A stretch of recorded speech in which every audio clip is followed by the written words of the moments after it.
although he's found that Obamacare isn't all it's cracked up to be. Former House Speaker Newt Gingrich, shown, doesn't think it should be repealed outright. And, he added, neither do congressional Republicans, notwithstanding their rhetoric to the contrary.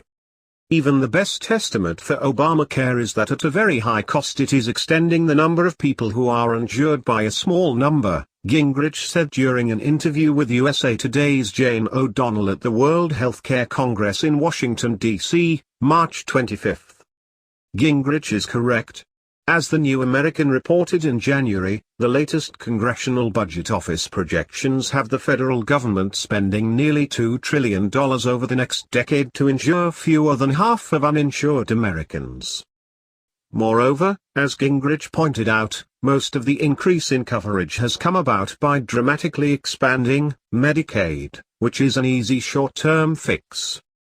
The problem then becomes, he continued, who's going to pay for Medicaid? Answer, taxpayers until they are bled dry. Another problem with the expansion of Medicaid is that the program already pays well below doctors' actual costs. That's why, according to a survey by healthcare staffing firm Merritt Hawkins, in 2013 only half of family doctors were accepting Medicaid patients. Adding even more people to the Medicaid rolls has only exacerbated the matter. A December report from the Department of Health and Human Services Office of Inspector General found that just half of physicians who accept Medicaid patients are taking new ones.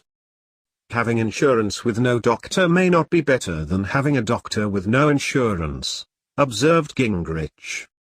The individual mandate, too, isn't quite working as expected, he said, pointing to the fact that a lot of people are paying the penalty rather than being in the mandate. Challenged by O'Donnell about his past support for an individual mandate, Gingrich said that he no longer favors it because in order to make an individual mandate work, you have to move to an extraordinarily authoritarian system.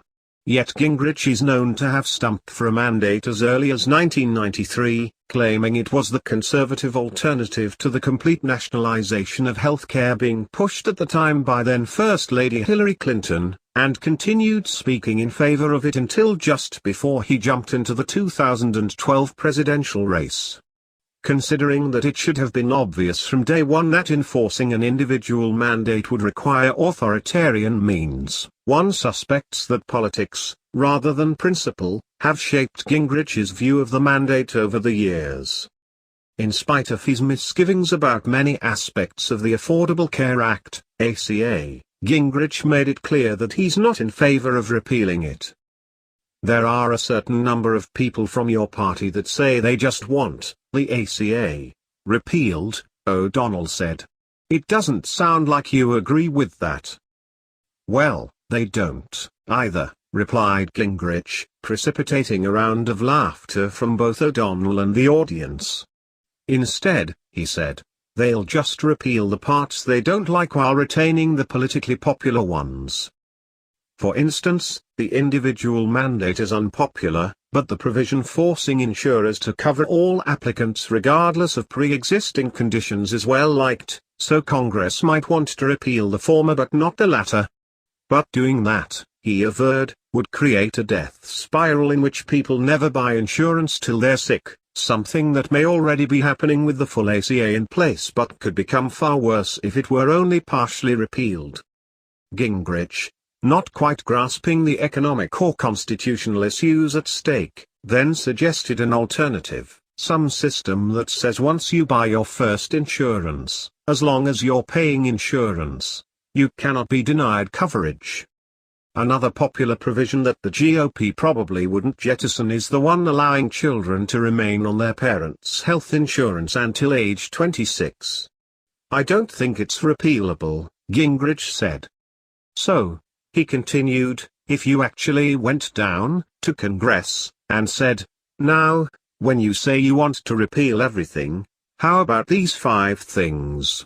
You'd suddenly find, well, repeal sort of means repeal but not necessarily repeal, but it's a kind of repeal that you'd really like because it's only the parts you want to repeal.